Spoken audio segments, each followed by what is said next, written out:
Welcome to the Strong and the Geek. I am your host, Josh Ramirez, and with me is my special guest co-host, not the ghost of Christmas Future. Did the Christmas Future ever have any lines? Is there anything I can spoof right now? In the Mickey Mouse one, he said, "Why, it's yours, That's right. Ebenezer." Why, it's yours, Josh Ramirez. Haha. So I know that was kind of a long-winded intro, but it was musically beautiful. This is still technically a long-winded intro. Valid. That is Batman Evolution by the Piano Guys, covering the history of the Batman theme and its quote-unquote evolution. The name of the band is the Piano Guys? Yeah, there's some guys who play piano. Oh, that just sounds like something you'd say if you didn't actually know the name of the band. Like an old guy would say if he didn't know the name of the band. No, it's like Like, sing those old piano guys. No, it was like sing us a song to the piano man. Well, these are the Piano Guys. Fair enough. So this week we have a very special show for you on Strong and the Geek. We're going to be discussing a few things that happened this week in nerddom that we were obviously excited about, a few things that we're not so happy about, and then we're going to be finishing off by having a discussion of movies, TV, and other things that we think deserve a prequel in honor of the most exciting time of the year, the prequel that we are getting Thursday night. Yeah, Rogue One. A Star Wars story. Which is technically a prequel and hopefully will be considered the best of the prequels. Well, I think they're going to be like the prequel trilogy, they'll still call it the prequels, and then they'll be like, and then the good ones. Yeah, well, and what I think they're doing is calling the Star Wars stories, like the prequels, They're anthology. the movies, and then the Star Wars stories. But as we speak right now, reviews are already coming in, and spoiler alert, they're all super good. So, Oh, yeah. Yeah, I mean, I've already, jacked it twice reading them. Oh, you jacked up your car twice? You were reading. You shouldn't have been reading by driving. Yeah, I know. Silly me. Classic Josh. But anyway, first things first. What'd you get into? What I got into was watching a movie called Keanu. Chicka chicka. What? I just feel like we don't use the soundboard that is our mouths enough. Yeah. Boing! Very lo-fi. No, I watched a movie called Keanu, which I remember watching the trailers for and then never got around to it. It's a Key and Peele movie, right? Yeah, it's a Key and Peele movie about them being super white and then getting thrown into this gangster world when Jordan Peele's cat goes missing. Right. His cat named Keanu. Yeah, the titular... The titular kitty. Titular kitten. So, not all the jokes in this really hit for me, but when they were on point, it was like a really long sketch from Key and Peele, which was great. It's just every now and again it was like, I get it. You guys are not really ghetto. Like, get on with the plot here. But isn't that like basically what they do all the time in Key and Peele? They'll do like sketches where like it's like, oh, we're actually white guys, ha ha ha. Yeah, because it's just who they are like in real life. And I'm not a big fan of the show as a whole. I've seen like one or two of their sketches that I like, but I'm gonna have to say overall the show for me is like maybe a 6.5. Maybe a 6. Okay, so this movie for me was only like a 6.5 to 7. Was the cat cute? The cat was very cute, and that was actually one of the funny points at the end of the movie. After all the craziness that's ensued, the two of them end up, spoiler alert, thrown in jail, but like only for a few weeks. And a girl shows up to talk to Jordan Peele with the cat. I just got back from the vet. He has a very rare condition. Jordan Peele looks all upset, and I thought they were going to be like, turns out he's a girl. Oh, ha. But she's like, he's going to be a kitten forever. What? The whole movie had this like tone that this cat is the one thing that breaks the universe, because for whatever reason, everyone needs to get this cat. Okay. There are people killing each other for this cat. So the cat's like mystical or something? No, well, kind of. It's just, I mean, it's a cute cat and it can learn tricks, but the thing about the cat is just that for whatever reason, it breaks all logic, because you would assume that at some point in the movie, Keegan-Michael Key would have looked at Jordan Peele and said, I'll just buy you a new cat. We're not going to go through that. Never once in the movie does anyone say, that's just a cat. Everyone seems to know that this cat is some kind of MacGuffin. Well, maybe that's kind of like part of, I don't know, the mythos of Keanu. Well, and that was the thing, one of the things I really liked about the movie was that it didn't break away from its own humor to be like, oh, we get it, it's just a cat. No, that cat was holy. That whole movie. Right. So, overall, I'd say like a 7 out of 10. How many of the jokes hit? I mean, when it wasn't jokes about just like, oh, there's a misunderstanding because you think we're ghetto and you guys are gangbangers and we're that stuff is dumb in my opinion. Right. But when it was just random shit, it was funny. So I'd say like 60% of the jokes were okay. Okay, so good, maybe not good, not great. Not great. Was it a good? Worth watching. Well, it's almost the holiday season. Is it something to watch, like while the kiddos are at home getting ready for the holiday season? Oh no! It is super rated R. I meant like the by kiddos, I meant the adult listeners of our show. Then yes. Okay, so they can watch it and enjoy it while they're wrapping presents and whatever. Yeah, but do not let your children watch it. Fair enough. Super rated R. So for me, I got the opportunity this week to pick up Batman Rebirth Annual 1. So it's there, obviously, since DC Rebirth, the Batman Christmas book, the special edition. And now this is the exciting part, and I'll talk about this next week on the show. The DC Rebirth Holiday Special a book comes out, I think, tomorrow. So I'll pick that one up, and that contains holiday stories for like all of the big DC characters now in the Rebirth universe. But Batman's Annual was pretty good. It was a collection of different, like, very brief little stories by, an all-star group of writers and inkers and colorers and everything. But just a couple to mention that were kind of fun. One of the first ones was actually a new, like, origin story for Ace the Bat Hound. So it turns out that Ace was, like, actually, like, a dog being used by one of the criminals or something. And they ended up saving Ace, and they bring it back, and, like, Bruce is trying to, like, rehabilitate it, but it shows that Ace is, like, just bad to his core. And everything Bruce is doing, there's, like, nothing he can really do.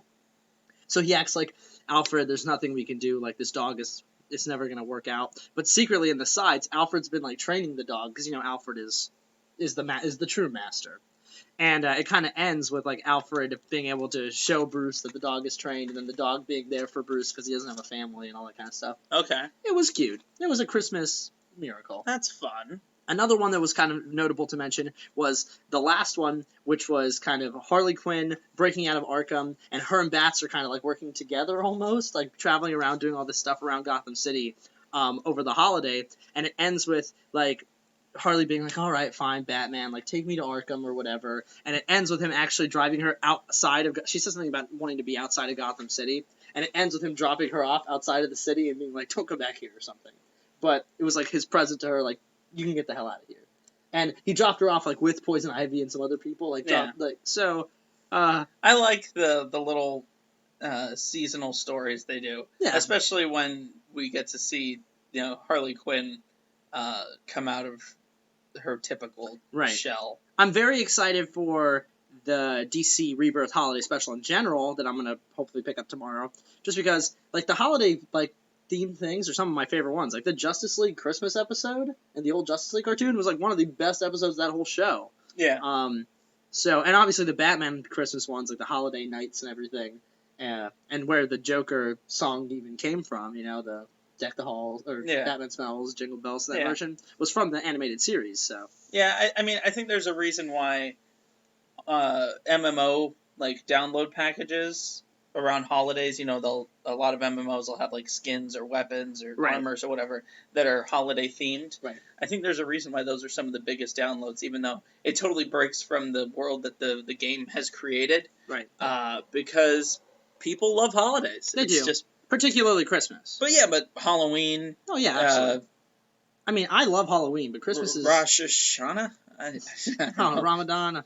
But Christmas just has its own special thing. Oh, yeah. And speaking about orgies at Christmas, how about that Rogue One?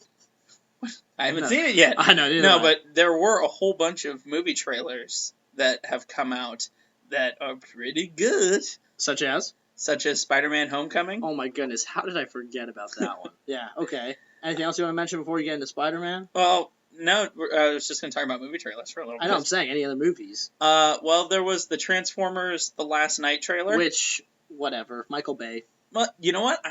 I like the trailer. Okay, well, let's start with that. Talk about that. Well, first of all, from the trailer, we see that Optimus is off-world. He's Right. up in space, floating around or whatever. Which one of the things, if you notice in the trailer, the song that they're playing literally says "floating in space" when he's floating in space, and I was like, "Come on, Well, guys!" you know what? We can't, Like, but we can't be too hard on that sort of thing because, like the Queen music to the Suicide Squad trailer was awesome. So. I know, but in the Queen trailer, in that trailer, Queen wasn't saying like, "And there's Will Smith shooting bullets at bad guys." It was like, Yeah. don't describe the action in Yeah. your song. Then it becomes like joke. Right. But the rest of the trailer actually seemed a lot more mature than the Transformers movies have been. I don't know. To me, it was a lot of Mark Wahlberg running and explosions. Yeah, I didn't want Mark Wahlberg to be in this one. I didn't really want a human protagonist at all. Also, did we see a single Autobot as a car?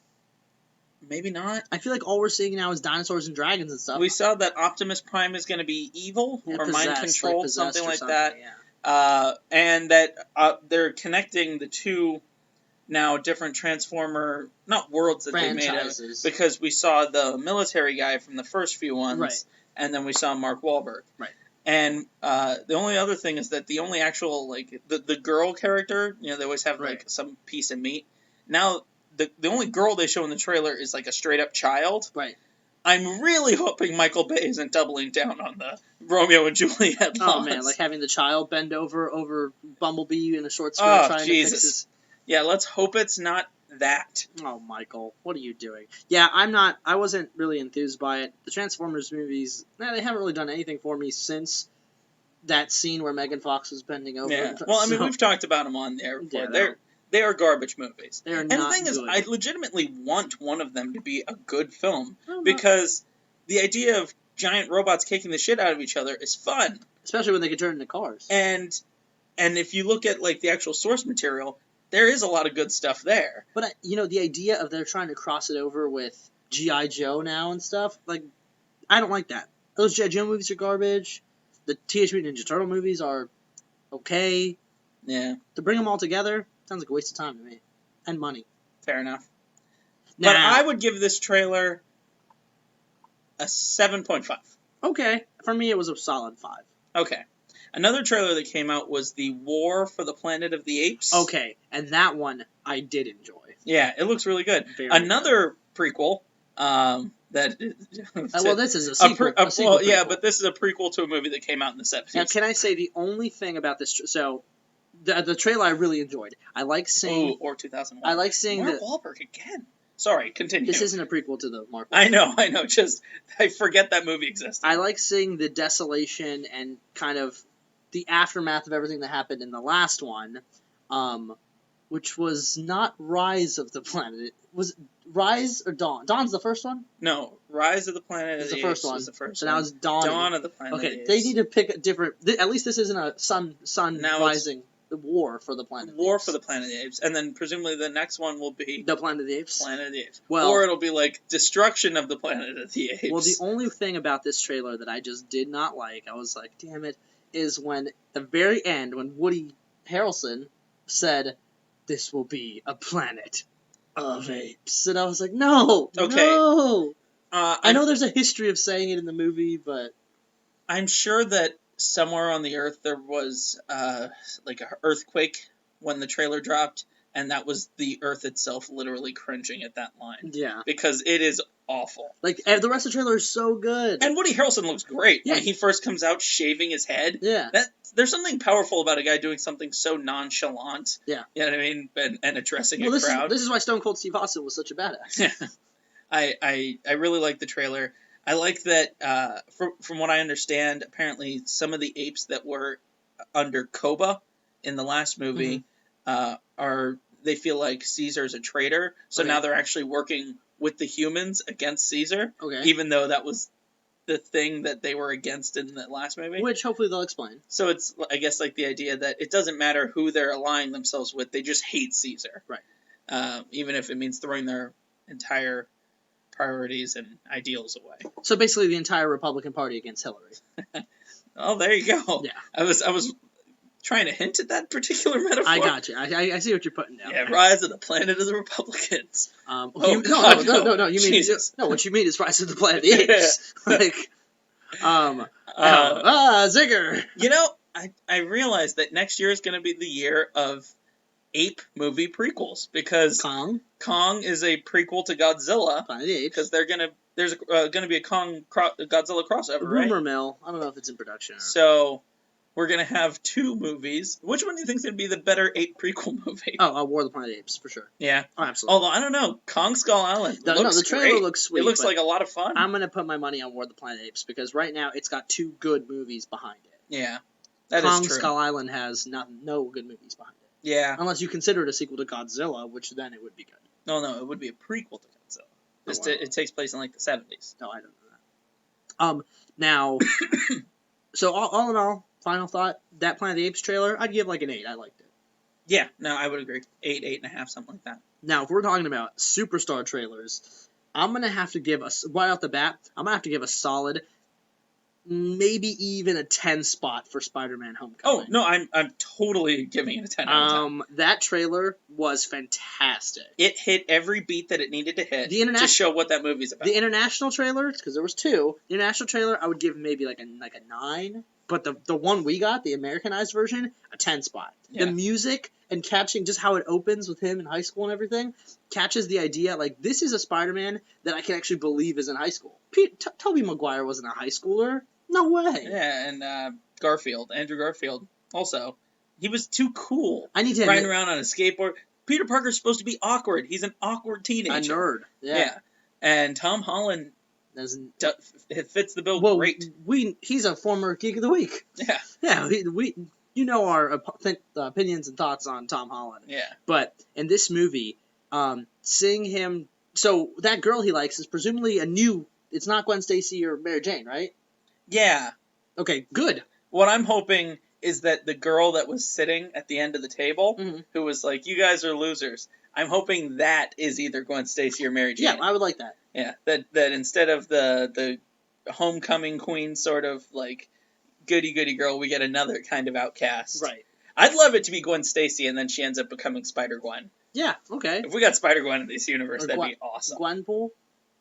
No, Spider-Gwen. Was Gwenpool someone else? No, Gwenpool is... Also Gwen Stacy? Yeah. I thought so. But you know Spider-Gwen, right? Yeah. I love that costume. Right. It is good.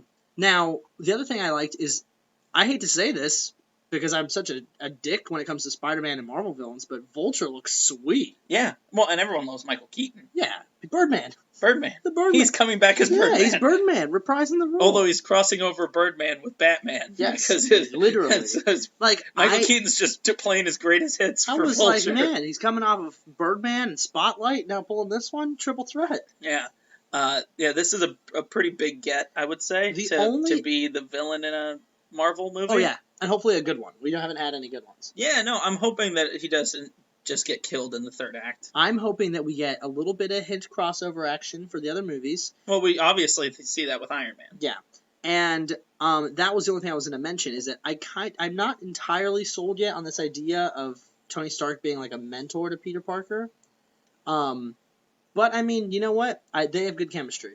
Well, at this point, Iron Man's been doing it for over a decade. Yeah, and since the first Iron Man movie. And soon he'll be gone from the movies, because Robert Downey Jr.'s contract's going to be over, right? Thank God. See you, Iron Man. Get out of here. I think he's probably going to get killed off in Infinity War. Oh, I would love that. I hope it's like the most grotesque... Actually, I hope it's like that Godzilla movie where Godzilla just killed the American Godzilla in like 10 seconds. I hope Iron Man dies in the first 10 seconds of that movie. Wow, that's... Like Thanos just like grabs him, just crushes his skull, and that's where they get the hard R rating, just for that one scene, and the rest of the movie's like PG. You heard it here first, folks. That's what's gonna happen. Fuck you, Iron Man. Jesus Christ. I actually thought Robert Downey Jr. was good in this trailer. Yeah, oh yeah, he was. I liked them hanging out and kind of joking back and forth. And giving him a hug. And but not actually giving him a hug. And at the end, when you see Spider-Man swinging and Iron Man flying next to him, that was just a cool shot. Yeah. Truthfully, I actually do like Iron Man in Civil War. In Civil War, I liked Iron Man. I still wanted him to die, but I liked him. Well, you liked him because he ended up being the antagonist. Exactly. He's a better villain than whoever the hell Zemo was. Yeah, Helmet to Zemo. All right, but yeah, so Spider-Man: Homecoming, 10 spot. Yeah, especially like of course they do the beginning part where it's the crooks that are all dressed up like the Avengers, right, which was hilarious. Which was a really and fun his accent moment. is such a spot-on Queen's accent. Yeah, like the Avengers. Yeah. You guys aren't the real Avengers. I know them. Yeah, I thought it was awesome. that was a funny moment. And then that song hits, and it's straight up like a mid '80s to early '90s, like John Hughes, like high school movie. It definitely gets that vibe down. Solid. Yeah, it was really, really, but then it goes into like the almost horror elements of seeing the Vulture killing people and whatnot. That movie is going to, if the movie can fit the same kind of beats the trailer did, this movie's going to be one of my favorite Marvel films. I'm going to say there isn't a Spider-Man film I've really enjoyed to date, so I'm hoping this is the one. Absolutely. Yeah, and because Spider-Man is a cool character when he's done correctly, like in the cartoon. Yeah. So let's hope that or in Civil War. Oh, so and he's getting the web wings. Yeah, he is. Straight up Ditko. I like that. I like that a lot. Yeah. All right, so I think it's about time for that Geek of the Week. Geek of the Week. Hold on a second. I want to try something out. So remember we talked about the ghost and the crickets and stuff in here? Yeah. I'm going to use my superpowers and say, all right, sound effect gods, give us a sound effect!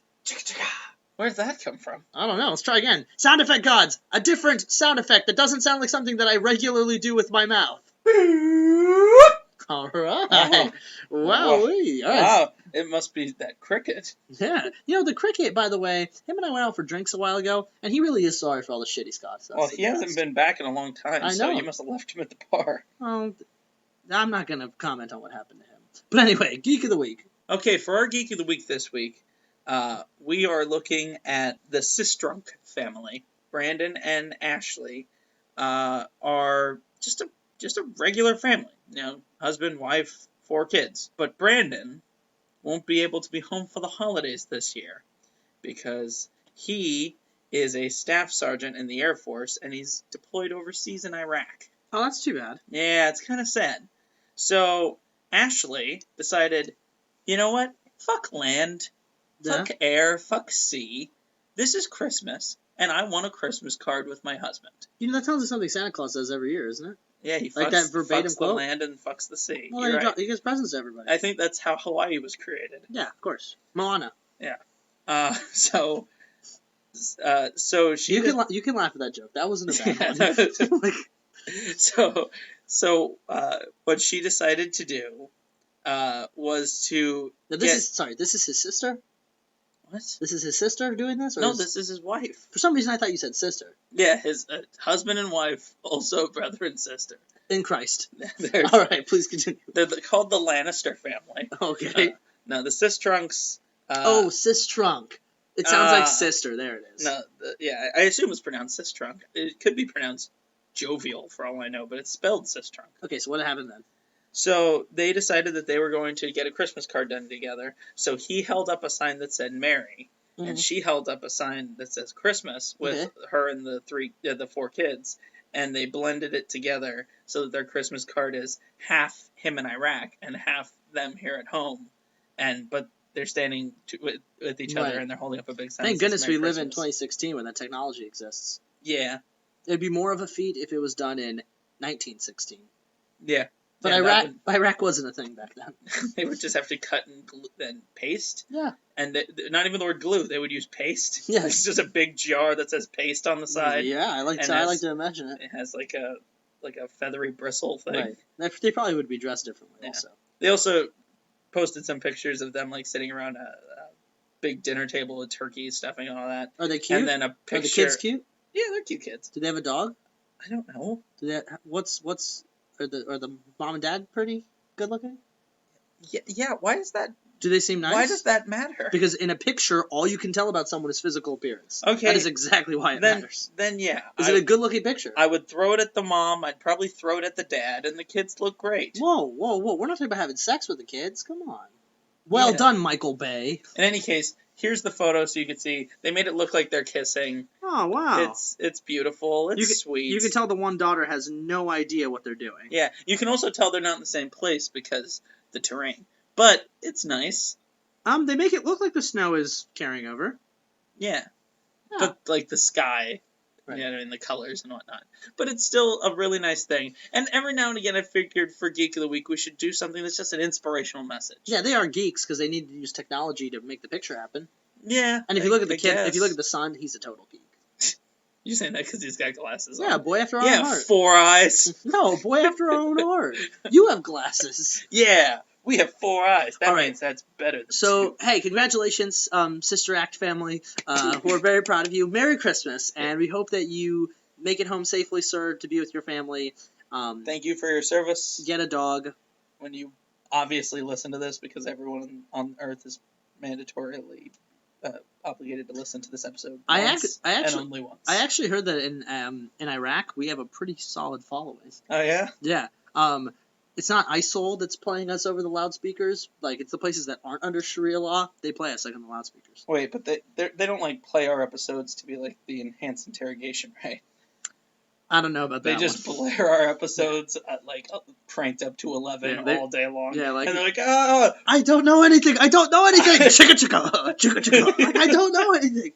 I don't want to hear a single more post-credit scene. Turn it off. All right. Moving on. In honor of Star Wars Rogue One, which obviously we'll have our review for next week, and mention some other things in our little holiday special, as we mentioned, since it is a prequel, we decided for our main topic tonight to discuss what movies or TV shows or otherwise stories that exist in the realm of fiction that we would like to know the backstory of. So this is our presentation of Prequels the Strong and Geek would like to see. Would you like to go ahead and make the sound effect? Number 1. Yeah, this isn't well, I guess it's not a countdown, but... Shall we count up? Sure. All right, so... Prequel the first. So, the first prequel that I would like to see is about back in the 90s when a horse was the star of a very famous TV show. You mean Horsing Around? BoJack the Horse. Yes. So, obviously, as anyone knows, BoJack the Horseman is one of my favorite television shows at this point. It's just BoJack Horseman. So I said. Did I say BoJack the Horseman? I like to imagine him as... BoJack the Horseman of the Apocalypse. I like to imagine him as more horse than man, as opposed to being more man than horse. If he was a horseman of the apocalypse, it'd be like death, war, famine, pestilence, lethargy, and nihilism. Big narcissism. But anyway, so obviously BoJack is the whole premise of the show is that he's a washed-up actor from the late 80s, 90s on this show Horsing Around, which is basically like Full House. But here's the thing. We got one Christmas special that was an episode of Horsing Around, and I was sold after seeing that. I want to see Horsing Around. In the show, they mentioned there are 9 seasons of Horsing Around. I want to see all 9 seasons of Horsing Around on Netflix. And a movie. 9 seasons and a movie. And a made-for-TV movie. Or like a Fuller House. A horse and they did Fuller House. Yeah. Like what if they did Horsing Around? No, that's Ethan Around. You're right. They make fun of that in the show. No, but the thing is because they mentioned multiple times that the last episode, they even show you a clip of the final episode of Horsing Around when the horse dies and they're all like older and it's like he died of a broken heart because you didn't love him enough. Like, I want to see that. I want to see Horsing Around in its entirety. Forgot about that. So that's my number 1. I think that getting to see how BoJack became, worldwide superstar on Horsing Around would be awesome.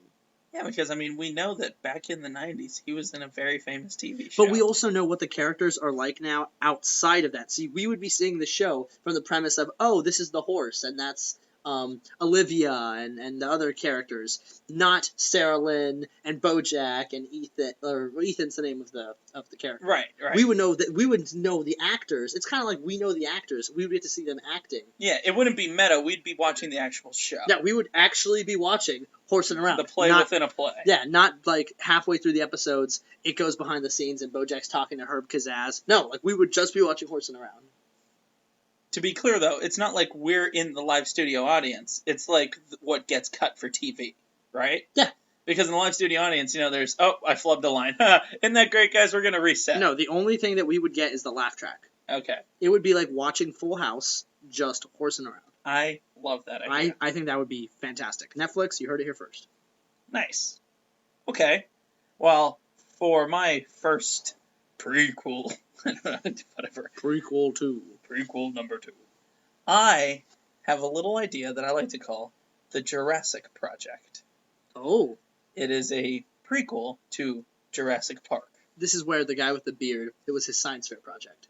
John Hammond. Where he just read about some dinosaurs. Well, actually, yes, I do want it to be part of his story, but also how InGen, the company that makes the dinosaurs. Are you sure that's how you pronounce the name? Because that sounds very like Western racism for Native Americans. They call it InGen. InGen. Yeah. InGen. I didn't say InGen. Yes, you 100% did. We're saying the same thing. InGen. Tomato. You mean tomato, racist tomato. Oh, no, you mean it's tomato and red-faced fruit. Whoa! If anything, a red-skinned fruit. Oh, okay. Tomatoes don't have faces. You're still stuck on Sausage Party. Oh, no, Bob the tomato. VeggieTales. Still animated fruit. Okay, continue. Anywho, Jesus Christ, we just went down a tangent. No, so the Jurassic Project would be taking place, I want to say, like, late 70s, early 80s, because they say that they genetically modified the dinosaurs, so they grow up quick, but you can't tell me that they have the island completely populated with giant dinosaurs, and they did that in a few weeks. No, I think they mentioned in the first one that they've been working on it for like 20 years or something. Yeah, so the original movie came out in, what, 96? Something like that, yeah. 94, something like that. So we go back like 20 to 20 years or so. So mid-70s. And we see a younger John Hammond, played by, I don't know, maybe like Russell Crowe. Because, I mean, obviously he's an old man. 93, Jurassic Park. 93. Yeah. God, that movie holds up. So we'll set this in 1973, right? So in 1993, John Hammond's an old man. 73, Russell Crowe, like middle-aged guy, something like that. You know who else would be kind of cool? Actually, it wouldn't make any sense. It'd have to be an English guy, wouldn't it? Was he English? Yeah. Yeah, he's definitely English. Fair enough. Maybe Australian. Well, Russell Crowe's Australian. Yeah. But I was going to say Mark Ruffalo would be cool. But Mark Ruffalo would be good for that role. Yeah, but he'd have to put on an accent. I'm sure he could. He's an actor. And get glasses. An actor. Oh my. You know what? He might be able to put on an accent, but... Glasses, no. No glasses. Alright, so what would happen to young Hammond? Okay, so I'm trying to hammer out the details in my mind. Because when I was coming up with this, I realized I was making a bit of a plot hole. Maybe you can help me figure it out. So, I would see that he has a daughter, because obviously his grandkids come to visit him. Mm-hmm. And somehow his daughter needs to be able to know that it's safe for her to give her kids to her grandfather on Dinosaur Island. Right. But if the whole idea of this movie came from me thinking of Alien to Aliens. Right. So Aliens, big action movie, whatever. Alien, more of a horror movie, and just one monster. In this case, I see them. They find the amber. That would be like the prologue, where we see the amber being found and it being extracting the mosquito, and then we cut to the first scene, which is him holding the carved piece of stone before it's put on a cane. Actually, you know what? And huge problem with your whole theory. I was wrong. It didn't take them 20 years, not minutes or hours, to get those dinosaurs on there, because they mention about the whole reason they've been able to do it is because of the genome project and be able to sequence genomes, and that didn't happen until like 1990. So. All right. Well, you know what? That doesn't matter. Fuck continuity in science. Continuity. I'm trying to make this as continuity. Maybe the advancements in the project has been since then. Right. But they started the project all the way back in the 70s. You know what I would think would be cool? Instead of making it a horror film about how one raptor gets out or whatever, instead, what if it was like a Steve Jobs-esque kind of movie about how Hammond is obsessed with this idea from when he first finds it, but the technology doesn't exist yet, and the whole movie is like this pic of him being like a fucking mad scientist and trying to figure out, and everyone's like, you're crazy, this doesn't exist, and him being shunned by the world, and how he became a billionaire and finally was able to get the technology he needed to make it happen. And the movie ends with something bad happening and him realizing, oh shit, what have I done? The problem with that is that I see that as the same thing as what they did with the Star Wars prequels, where it's like, no, we like what you did here, we want to see more of that. With Star Wars prequels, George Lucas was like, you know what people really want to see? Something completely different. Right. And no, people go watch a Jurassic Park movie to watch dinosaurs eat people. Yeah. So if you have a movie that's about John Hammond, it's like, I don't give a shit about John Hammond. I want to see dinosaurs. Okay, but people go to see Star Wars to see Jedis, and Rogue One has no Jedis except for Vader. Yeah, but it's a war in the stars. Anywho, so my idea was that, like Alien, it would be the creation of the first dinosaur from the first blood sample that they find in a mosquito, which just so happens to be a raptor. And they create this raptor, and it is way smarter than anyone thought it would be. It can open doors and hide and shit. So it escapes. Can it hide and seek? Yeah, and the people it seeks kills them and eats them. Okay. With its turkey claws or whatever. So they decide not to shut this shit down right away. Well, that's the whole point. That, like, people are saying, like, oh, I can't believe this happened. And John Hammond is mad. Like, we know that he was this smiling face grandfather, but that he had no love for the blood-sucking lawyer, whatever. You know, Right. He had no love for people. He had love for his project, his Right. craft. So I like your idea of him being like a mad scientist. Or like just And evil. And like shunning people and whatever, and that secretly, yeah, he's straight up evil. I always saw him as the villain. So the way I see it is that maybe like he creates this whole island, or not island, but like facility, because this is back before they have all the money and the place to do it. So this would be a much more closed, contained sort of thing. So it takes place in a building or whatever. And they are trying to, they don't have cell phones, obviously, this is the 70s. So it's just them trying to survive as this raptor starts mauling people. And, oh, I know what it is. So he has a woman there with him that is like a love interest. That would be like the beginning plot line is him working on this, and she's a young scientist with him, and they're in love or whatever. She's the secret office romance. Played by Jennifer Lawrence. Ooh, too young. Played by Russell Crowe, dude. Oh. Maybe Amy Adams? No.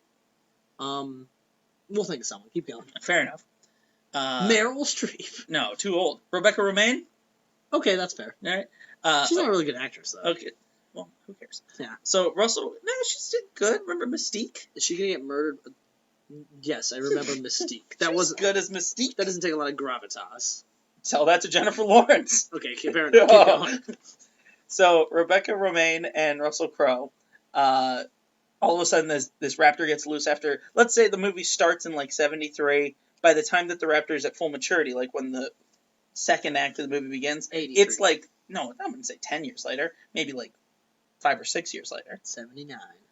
Yeah, we'll say 77. Star Wars. So they've been raising this raptor from the time that it was a raptor pup, and it gets loose and it starts killing people, and eventually they manage to put it down, but not before it kills Rebecca Romijn.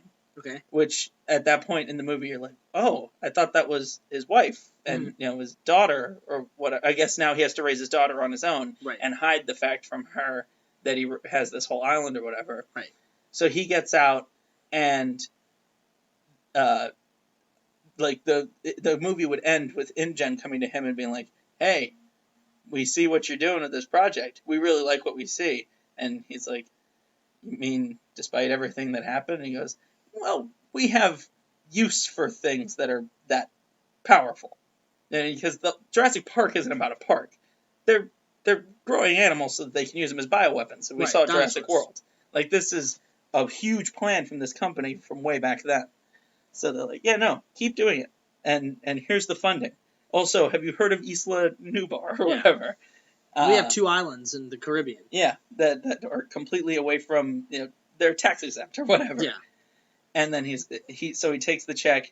They like hand him he'll at some point in the movie lose the stone with the mosquito in it, and they hand it back to him and they put it in his hand and they're like, you have a lot of work to do. And he looks down at it, and then he goes home to his wife and his daughter, and he's like, how did the project go? And he goes, we got funding. We're gonna get started. And so like he's not only hiding that he was having an affair the whole time, but also hiding from the fact that he knows good and well that these things are super dangerous from his wife and his daughter. And then in the future, he's also hiding that fact from his grandchildren. That the whole time, he just doesn't give a shit about actual humans. I think there's a lot of, like, holes in terms of the timelines and what is said. We'd have to go back and watch Jurassic Park 1 and like really dissect like what they say in terms of when they discovered this and how they did everything. But I mean, excluding all that, like if none of that matters, sounds like an interesting film to me. Yeah. Would you watch the Jurassic Project? After Horsing Around. Oh, yeah. Well, yeah. But obviously. Yeah, I'd check it out. All right. So what's your next prequel? So number 3 on our list of prequels is, I know I mentioned before that I'd love to see like what the aftermath of the Iron Giant. I think that was one of my sequels actually. Yeah, Iron Giant 2. I would love Iron to see. Gianter. I would also love to see, or Iron Giants, we called it. Oh yeah. I would love to see the prequel to Iron Giant, which would tell the story of how the giant was sent to Earth in the first place. Basically, the Superman Krypton story.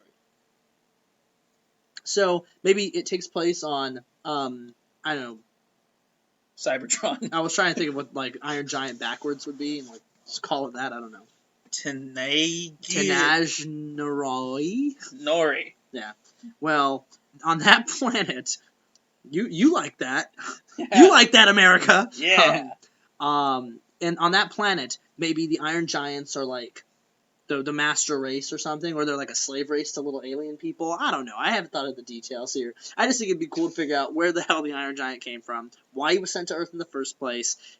I would really like it if he was like a bloodthirsty like warlord robot, and then it turns out, and we see him as this sweet, cute, and then like guy, lovable idiot sort of thing.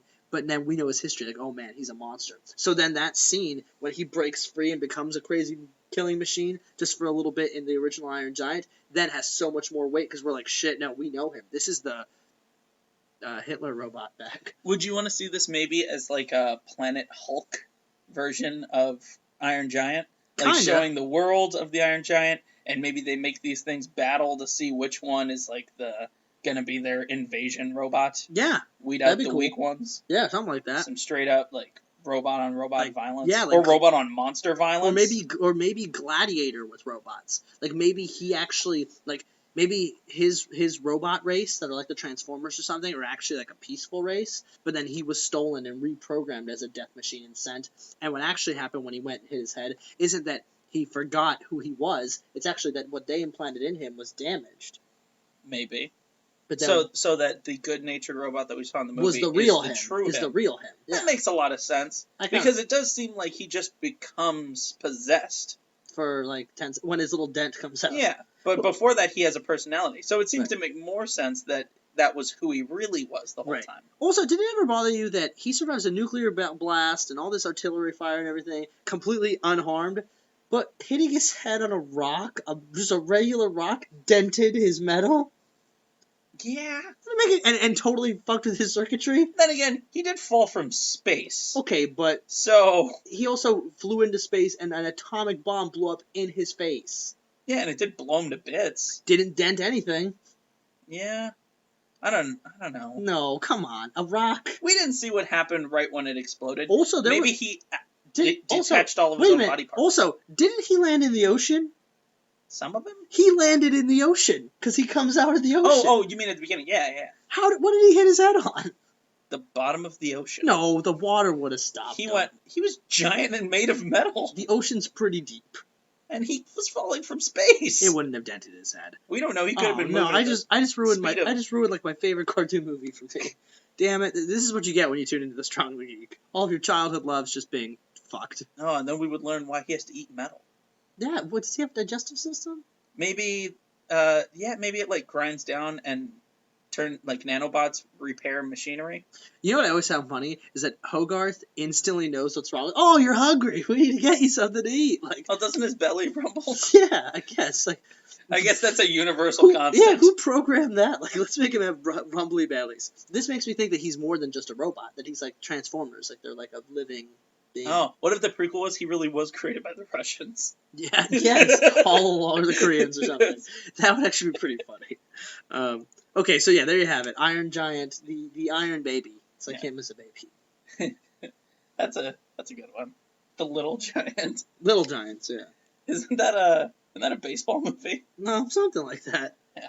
All right. I don't know. If there was a sound effect in here, did you know? Is Little Giants a baseball movie? Yep.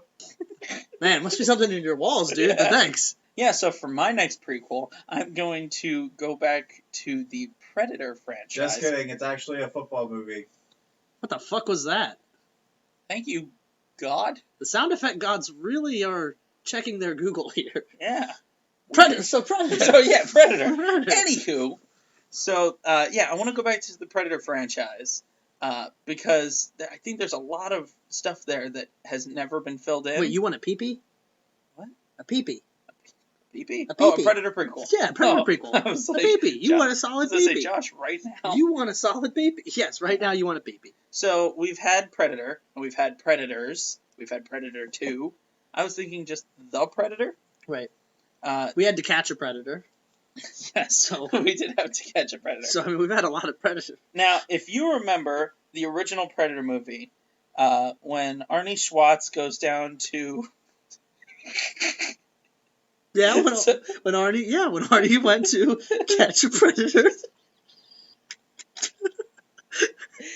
God damn it. Do you think they knew when they named that show that joke had to be made eventually? No, I don't think anyone assumed that... God damn it. Well, to be fair, the predator in that movie has a lot in common with a lot of the dudes they showed on To Catch a Predator. Jesus Christ. I mean, they have similar hair. Yeah, I guess. Okay, I'm sorry. Please Yes. continue. I didn't do this to you when I was talking about horsing around. I'm sorry, I looked up and saw you laughing and I couldn't help myself. Alright, so in the Predator, in To Catch a Predator. Alright, that's officially the name of the Yeah, movie. the prequel, To Catch a Predator. Um, So before Arnold was so, there, yeah, so before old Arnie Schwartz gets down to Latin America, initiating a mobile strike. yeah, mobile strike. A mobile strike. God damn it. I didn't think this was going to be my joke one. So we know that the villager explains to him that on really hot summers there's legends of the forest coming alive and killing people. So we know that the predators have been coming to the jungles of Latin America for a very long time, enough time that this has become like oral tradition. So I want to see the first predator on the planet Earth. I'm thinking Aztec days, but not only that, I want the movie to start with us seeing two different things happening simultaneously. Kind of like Halo 2. Remember in Halo 2 how it starts off with you seeing Master Chief getting lauded for all the great stuff that happened in Predator 1, and then you see the Arbiter getting like tried and tortured or whatever? Yeah. I want to see a young, insert Native American actor name here because I don't know a really great one right now. Mhm. I want to see him rising up to the level of like being crowned like the tribal chief. Wait, I'm sorry. Okay, so you're telling me you want to see a young Native American boy attempting to be caught by a predator? Not a boy, a young man. A young man being like named war chief or Okay, whatever. okay, I don't know gotcha. much about Aztec culture. Okay, but, that's fine. yeah, being like made the war chief or the leader of the hunting party or whatever. After winning that game from El Dorado. Yeah, exactly. Simultaneously, we're going to see the Predator homeworld. Right. Now, I don't want there to be any dialogue Right. that has subtitles anyway. I never want to see the Predators talk. I don't, because there's something about them, like if We've never seen them talk, right? we've just heard them click and roar. Yeah, because I don't want to see them talk. I want to see them click and roar at each other, Yeah. but I don't want it to be like, "Son, you were very good. Yeah, I'm very proud of you." Make me a hot pocket. Yeah, I don't want it to be like World of Warcraft where it was like the orcs are like, "But you're good. I really like you." Yeah, Yeah. World of Warcraft was No.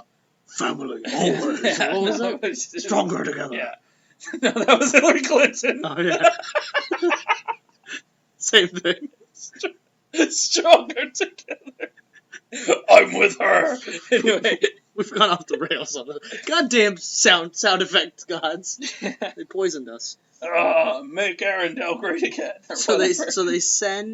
they would send the predator. Azeroth, not Arendelle. They That's would- the kingdom from Frozen. Shit. So they would tell the predator to go to Yeah. Well, okay. So here's how it would start. South America, It would start with Central America. I would want it to start like a few years before, and you see the boy that would become, or the young man that would become the tribal leader, like leading a party on a hunt or something, or like a clash with another tribe. Right.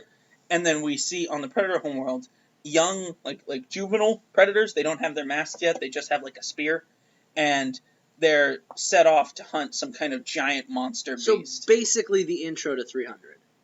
Yeah, similar. And all of them get murdered except one. Leonidas. And he the Leonidas of Predators. From now on, we're going to be calling him Leo. Okay. So Leo comes back, and there's like the elder Predator, and it's just like, or whatever. So speaking and like the Geonosis sequence. And it bows its head, and it hands him the mask, and then it just opens up like a star chart of like the Milky Way galaxy, and it would show a huge star chart that shows like all these galaxies, and it just points to one. But why Earth? But that's the thing. It's not Earth. It just points to a galaxy. Okay. And is like, the implication is, all right, you've got your mask. Go find prey. This is your space sector. Your job is to find a place for us to hunt. Right. Because this is when the Predators are first getting off world. Right. So he gets on a ship. Now, this would be early Predators, obviously. So I'm thinking they don't have all the same technology. Maybe they have spaceships, but maybe not like the plasma caster on the shoulder. Okay. Or the cloaking technology. Or the nukes in their wrist. Yeah, exactly. So this is going to be, because obviously the Aztec guys aren't going to have guns and bombs and shit. So I want this to be more primal. But this is going to be kind of like Ancient Aliens. Yeah, sort of. Okay. So then we get whatever the dramatic plot line is with the tribal chieftain and a war that is brewing between him and Other tribe. another tribe. Meanwhile, we see the Predator entering our solar system and scanning planets For life. and then it comes across Earth and finds signs of life. So it happens to set down in a place where there happens to be a lot of living things in the middle of a jungle, right? Well, they are jungle creatures. Yeah, so it makes sense to do that. Mm-hmm. So now we have the Predator hunting, and it comes across a group of tribesmen getting ready for war, Mm-hmm. but it's not this guy's tribe. Right. It's the tribe that he's at war with. Right. And he starts slaughtering them left and right. So now our tribal chieftain, we'll call him Joe. So Joe and his tribe shows up, and they find the rival tribe hanging and skinned, just like we saw in the original Predator. Right. And Leo is watching. Right. He's hanging back in the trees. So he has camo at this point? No, he's just hanging in the trees. Okay. And he's watching them, and he's like, there's more of them. And look, they brought weapons. They were here to fight. These are the ones that I want to kill. These ones, they were just some petty whatever. And he sees Joe as the one wearing the headdress, wearing bones from his enemies, and he's like, he's a hunter. He's the one that I want to fight. You know what would be cool is if the Aztec chieftain gave him like a jaguar's mask, and so Joe wears a mask that looks kind of like the Predator's mask, but it's like that's perfect. And so since the Predator was like, the mask was given to be to be like the Yeah. symbol of the leader, that's how he knows. He That's sees the mask, perfect. and that's how he knows that's the fucking leader. Either a mask or just like the like face, something like face paint or something. no, like a skull of like a Yeah, skull yeah, of like a thing that I looks see like that. a jaguar mask. That's totally. I think that'd be perfect. cool. So then Leo and Joe, Leo starts killing off all of Joe's tribesmen, and it eventually comes down to a one-on-one battle between Leo and Joe. Maybe Leo, our Predator, set a trap by like burning down the village and killing everybody or whatever. So it's like really emotional for him to kill this thing. We get a big battle. I see our tribesman maybe like cutting off an arm or something of the Predator, and it has to do that thing with the injection and the salves or whatever to stop its bleeding, and where it screams off in the jungle. Uh-huh. A lot of beats from the first movie. But eventually the Predator manages to overcome and kill him. I would totally want the Predator to win. Yeah, no, absolutely. Well, he has to, in order for the other Predators to know that this is a planet they can hunt on. Right. So he takes the skull and the mask. That's brilliant. That's The mask good is on trophy. you. Yeah. And he loads up back on his ship, and the movie ends with him landing back on his home planet and just like dropping a bag full of human skulls and clicking or whatever, and maybe like some jaguar skulls and other skulls in there.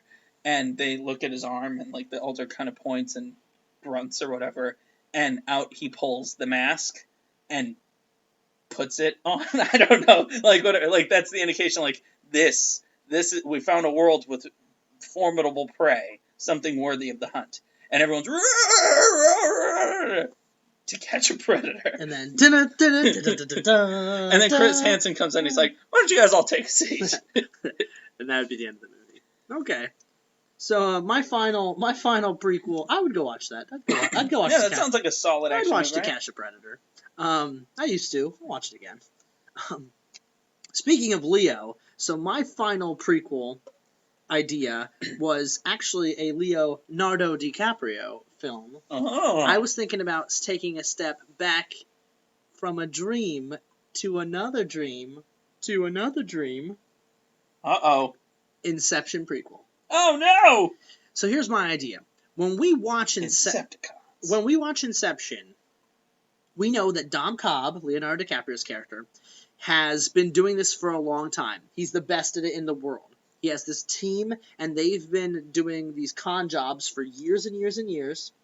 We get a little backstory when he's talking to his dad about how he was trained to be the best in this, like, technology of entering people's dreams in the world, and then he used it to become a criminal because it got outlawed. I want to see the story about how the dream technology was developed and how it became outlawed and how Dom Cobb became, world infamous heist guy. Yeah, Star-Lord. Or Yeah. Whatever. I want to see the movie all the way up until he was framed. Well, he kind of basically framed for his wife's murder and stuff. Right. I want to see the story before then. I want to know how he met the other JGL? Eames and the other guys on his team, and JGL and all them. I want to see how he met them and how they became like a squad. I want to see like one or two of their other jobs, because the best part of that movie is to find is well, the whole movie's great, but when they're conducting the heist, I would want to see a movie like almost like an Ocean's 11 style Inception, like where you get to see them meeting up and everything. Mhm. Basically, I want to see Inception again, but this time just when they're younger and like how they first all came to meet and stuff. Okay. One thing I thought was a missed opportunity in the original Inception is that dreams are so weird. Like all the dreamscapes that they had in that movie all were like realistic, like a hotel. Well, yeah, because but the And- whole point was because they had to try and keep the dreamer believing that it was reality for as long as they could. Yeah, but you've had a dream where you're a knight or in a zombie film or whatever, and you believe that you're in it. Yeah, well, So I felt like a missed opportunity was to see a dreamscape that was something different, and we could see that in this movie. Well, they had the entire freaking James Bond snow dungeon place. Yeah, I guess. I don't know. I just wanted to see like Leo go from like running and being in a suit with a gun or whatever, and then being in a full suit of armor and charging on horseback. See, or I whatever. wouldn't like that. To me, that'd be make it too silly in fantasy. I want to see it like in its classy espionage, what it was, Inception was, like thriller heist film, just with that political thriller backstory, because adding in the component of how it became illegal and all that stuff. Okay. That's my Inception prequel. All right. I think that would be cool. I dig And that. obviously, bringing Nolan and Hans Zimmer and Syncope and all them back for that one. I dig that. I would watch it twice Twice? in the IMAX once, in the regular cinema once. Okay. That's all I got. Fair enough. All right, so your final prequel? My final serious prequel. I want to see, sticking with the P theme, because I've had the Jurassic Project and To Catch a Predator, I want to see Pandora, which would be the prequel to Avatar. Now, I know we're getting a whole dickload of Avatar movies. Way too many. Yeah. And I don't want to necessarily, maybe one more Avatar movie to see what happens after Jake Sully becomes one of the tribe. Which I thought was stupid, but it's okay. But what I'm more interested in seeing is the first time the humans come to this new world and have no idea that there are sentient beings that are much bigger and much hardier than them, and the interaction between the two. So kind of like if the first movie was, what happened to Native Americans having their land taken in the West, this is Europeans first showing up on the beaches. Mm-hmm. You know what I mean? I just think that there's a lot of backstory there that kind of just got brushed off when James Cameron made the movie, that could be filled in. Like, how did they interact? How did the humans come to be able to communicate with them? And why did they not all get murdered? Maybe the Na'vi were super cool to them at first. Right. And it wasn't until the humans figure out that there's unobtainium or goddickium or For the whatever love it was. of God, can we make the natives call it something else though? Well, they don't even seem to know that about it's there. I just hated that it was called unobtainium. Yeah, that was like they might as well have called it like the MacGuffin medal. Yeah. But yeah, Or plot device. yeah, absolutely. I don't have a hammered down plot. I don't have actors. I just thought that's a particular point in time, not moment. Right. A point in time in this universe that we're going to be seeing a lot more of this universe, but I want to see how this all got started. Can I be honest with you? I wouldn't want to see that movie at all. No. I didn't like Avatar, really. Like, everybody loves Avatar. I thought the movie was kind of stupid. Well, it's not a movie that's everyone really loved. They just went and watched it. Yeah, that's true. I mean, think about it. When was the last time you saw anything in pop culture involving Avatar? Listen to South Park, the Smurfs episode. Yeah, I guess. That was a long time ago. That was like a long season time 11 ago. or something. You've never been to a Comic-Con and seen someone dressed up as Jake Sully? No, I feel like people, like, really... I don't know, I feel like a lot of people I know, like, hyped Avatar, like, thinking it was a really good movie. I would have rather seen the actual, like, good version of Avatar The Last Airbender, not them Night Shyamalan Mandingo nonsense. Yeah, I mean, maybe it was beautiful. It was a beautiful movie, and maybe that's what... The 3D was cool. Yeah. Yeah, I don't want to see... I don't know how that got greenlit. Well, actually, no, I know exactly how. You make $1 billion, $2 billion or something. Yeah, you get 5 more movies. Alright, so I think that about does it with our prequel special. Yeah. I mean, I can safely say that the only other prequel that I'm excited for is Rogue One, a Star Wars story. Oh, yeah, absolutely. Well, if that's all that she wrote, that's about it for the show this evening. That seems like an anticlimactic ending. It was like, you know what, we don't really want to see any more Avatar. Never mind what I said. Go back to Catch Predator. That one was good. Yeah, that one was pretty good, yeah. Throw a dog a bone. No, so I think that's about going to wrap it up, though, for the Strong and the Geek. We kind of covered everything we needed to this week, but next week we're going to have our very special full-length review of Rogue One, a Star Wars story. We'll be discussing, obviously, whatever we got to do this week, and all of those fun things. So, as always, make sure to catch us on The YouTube, SoundCloud, iTunes, Twitter, Facebook, Montgomery Wards. remember that? Montgomery Ward. Yeah, sorry, tangent. And like, comment, subscribe, do all of the things. Click the buttons. If you subscribe to us on YouTube or the other ones, make sure you click on the little notifications icon so you can get updated whenever we have new stuff in. That way you don't miss a single day without getting your Strong and Geek booster shot right in the arm of magic wonderment. And that's not the Ghost of Christmas Past and The future. regular Josh Ramirez signing off. So you stay strong And stay geek.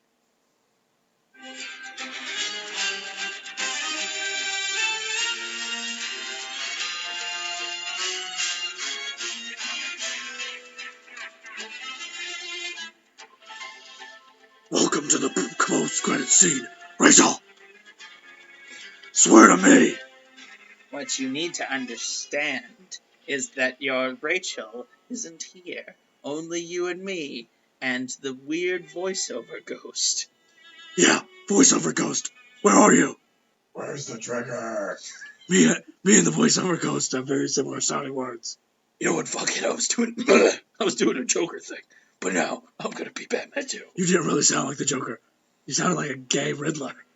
A Riddler.